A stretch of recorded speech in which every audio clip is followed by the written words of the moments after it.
Hello guys, welcome to my YouTube channel information bike.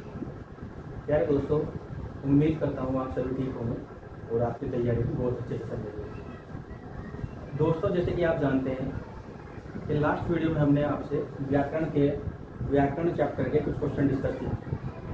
व्याकरण chapter से जितने भी क्वेश्चन हमने डिस्कशन किए हैं बहुत ही अच्छे क्वेश्चन हैं और आपके जितने भी एग्ज़ाम अब तक हुए हैं उनमें भी पूछे गए हैं और आगामी एग्ज़ाम में भी क्वेश्चन हो जाने की पूरी उम्मीद है। तो दोस्तों, उम्मीद करता हूँ कि आप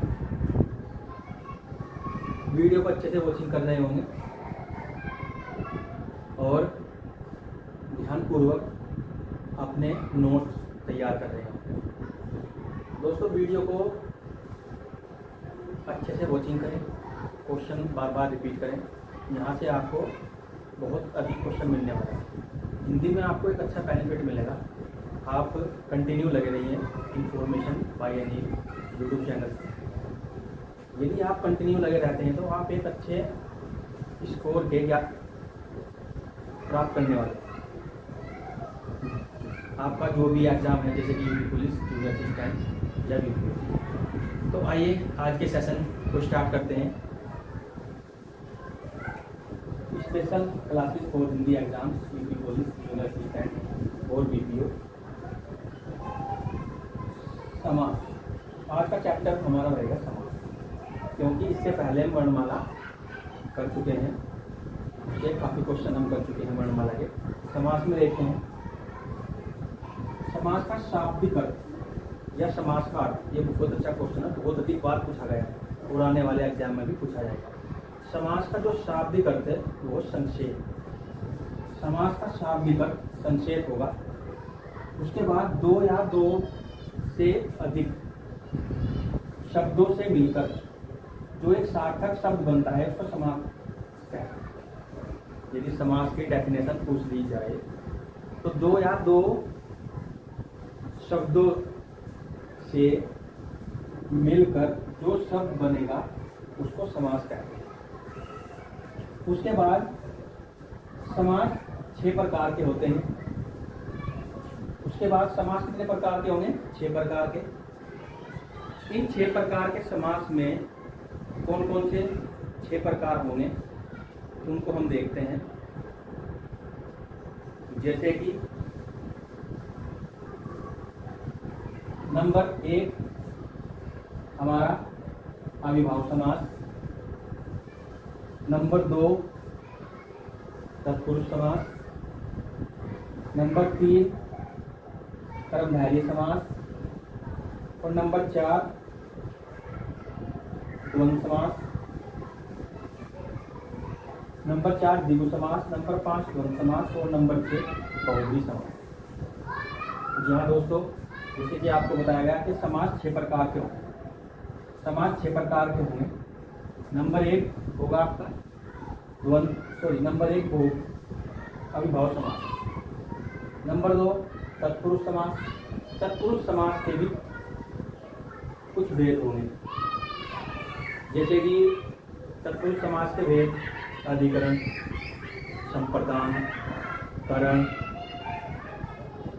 इसके जो बाकी पार्ट्स हैं तत्पुरुष समास के, उसकी हम अगले वीडियो में चर्चा करेंगे। आज हम अविभाव समास, कर्मधारय, द्विगु, द्वंद्व और बहुव्रीहि समास के बारे में बात करेंगे।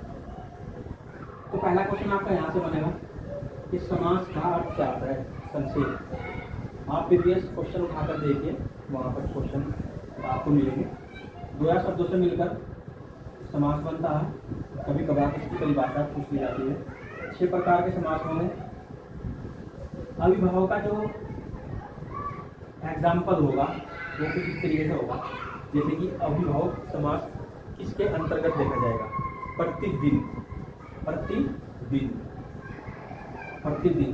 अविभाव समास की जो डेफिनेशन दी गई है इसमें पूर्व पद प्रधान होगा, यानी कि जो शुरू का पद होगा इसमें वो प्रधान होगा, मुख्य होगा, गौण होगा। जैसे कि प्रति, दिन के साथ में हमने प्रति लगा दिया तो प्रति इसमें क्या है? पूर्व पद इसका प्रधान। एक एग्जाम्पल और यथाशक्ति। यथाशक्ति, शक्ति के अनुसार ये भी क्वेश्चन आ जाता है। यथाशक्ति में भी कौन सा समास? अविभाव समास। और यथाशक्ति का जो अर्थ होगा तो शक्ति के अनुसार होगा। ये क्वेश्चन भी बहुत आ जाता है कि यथाशक्ति का अर्थ क्या है, शक्ति के अनुसार। उसके बाद तत्पुरुष समास। तत्पुरुष समास से मैं आपको बताया कि और भी 6 भेद हैं तत्पुरुष समास के। इसको पूरी तरीके से हम अगले वीडियो में डिस्कस करेंगे। अभी देखते हैं तत्पुरुष समास का जो उत्तर पद इसमें प्रधान होगा। तत्पुरुष समास में उत्तर पद प्रधान होगा। जैसे कि एक उदाहरण मैं आपको बताता हूँ तत्पुरुष समास का। बैलगाड़ी, बैलों के लिए गाड़ी। अगर इसमें इसका कोई प्रकार नहीं है तत्पुरुष समास का तो इसमें संप्रदान होगा, नहीं तो तत्पुरुष समास उसमें ऑप्शन में दिया हुआ तो तत्पुरुष समास। बहुत सारे उदाहरण ऐसे जैसे कि बैलगाड़ी, स्नान घर, रसोई घर, सब संप्रदान के हैं। संप्रदान तत्पुरुष समास। तो तत्पुरुष समास में उत्तर पद प्रधान होगा। क्वेश्चन यही आता है कि कौन सा पद प्रधान है, इसमें उत्तर पद प्रधान होगा। कर्मधारय समास में भी उत्तर पद प्रधान होगा। द्विगु समास में भी उत्तर पद प्रधान होगा। इन तीनों में, तत्पुरुष में, कर्मधारय में और द्विगु में उत्तर पद प्रधान ही होगा। तीनों के अंतर्गत उत्तर पद प्रधान होंगे। द्विगु समास संख्यावाची होगा। जी हाँ दोस्तों, द्विगु समास संख्यावाची। जैसे नवरात्रि, नवरात्रि, नवरात्रि में 9 संख्यावाची है। चौराहा 4 राहों का समूह संख्यावाची है। पंचकड़ी 5 कड़ियों का समूह संख्यावाची है।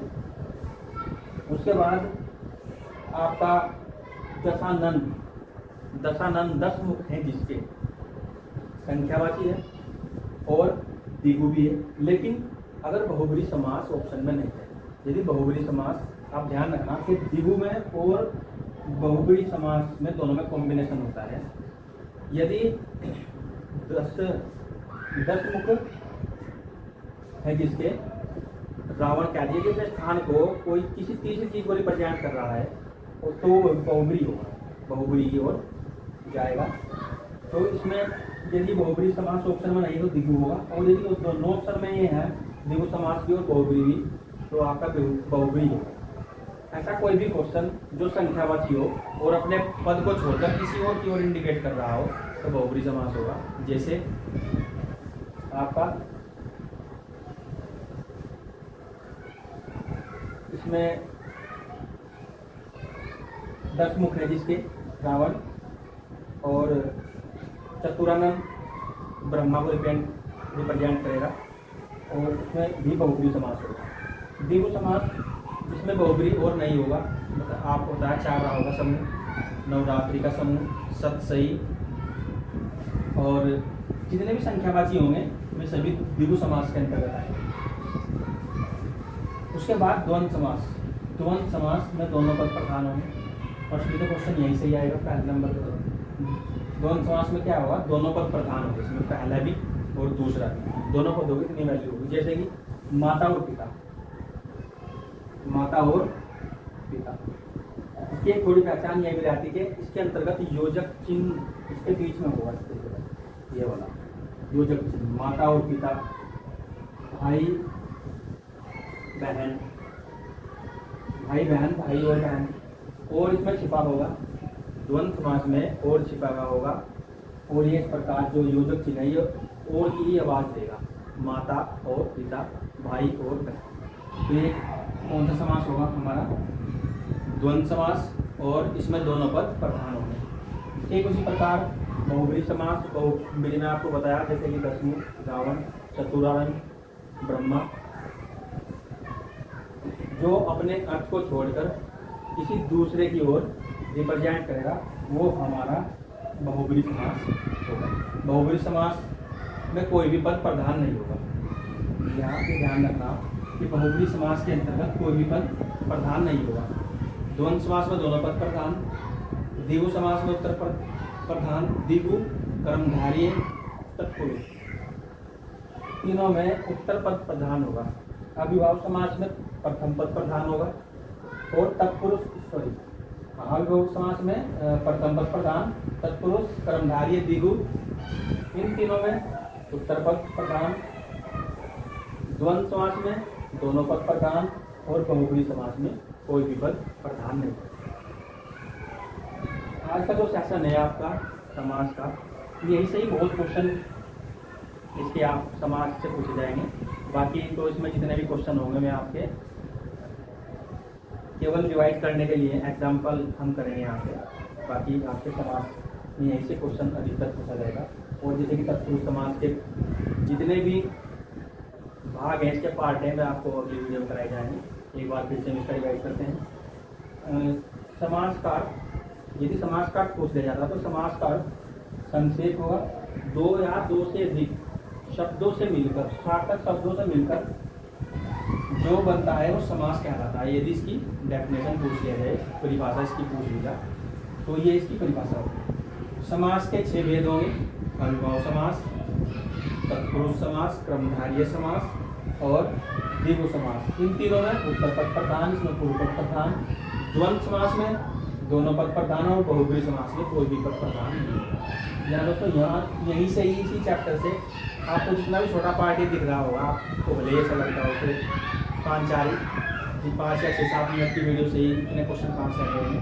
आप एक बार इसको रिपीट करिए, देखिए, एग्ज़ाम दीजिए, तब आपको खुद एहसास हो जाएगा कि इस 4-5 मिनट की वीडियो से ही आपको हिंदी में समाज से कितने क्वेश्चन मिलते हैं।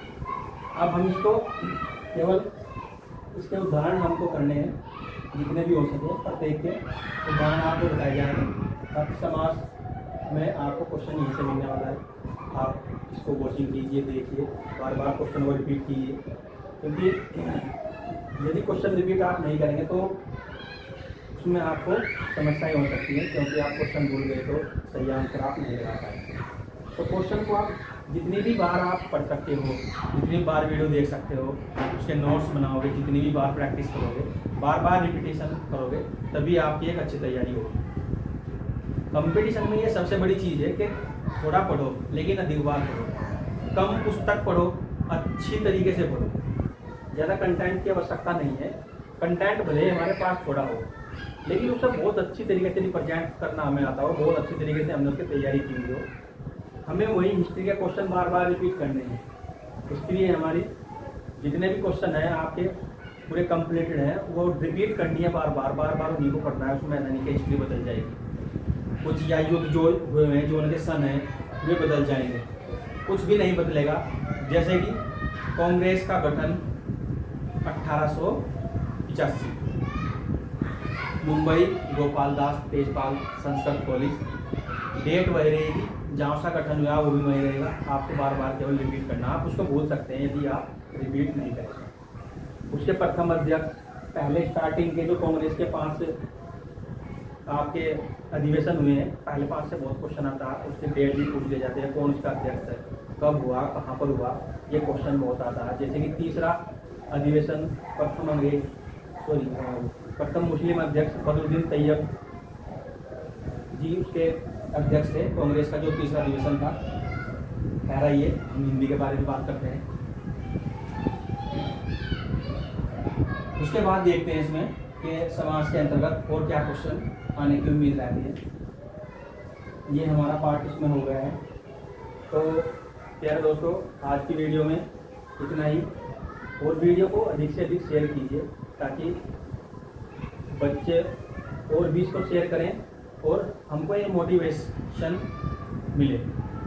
यदि वीडियो शेयर करते हैं, सब्सक्राइब करते हैं, तो हमें भी ऐसा लगेगा कि हाँ, बच्चे वीडियो को देखना चाहते हैं, हम उनके लिए और अधिक कंटेंट प्रोवाइड कर सकें और अधिक मेहनत कर सकें। यदि वीडियो आप शेयर करते हैं, सब्सक्राइब करते हैं, तो हम आपके लिए और अधिक समय निकाल सकें, आपको एक अच्छे क्वेश्चन प्राप्त कर सकें, ताकि आप अपने एग्जाम में एक अच्छी परफॉर्मेंस दे सकें। तो आज के लिए इतना ही। तब तक के लिए थैंक यू वेरी मच।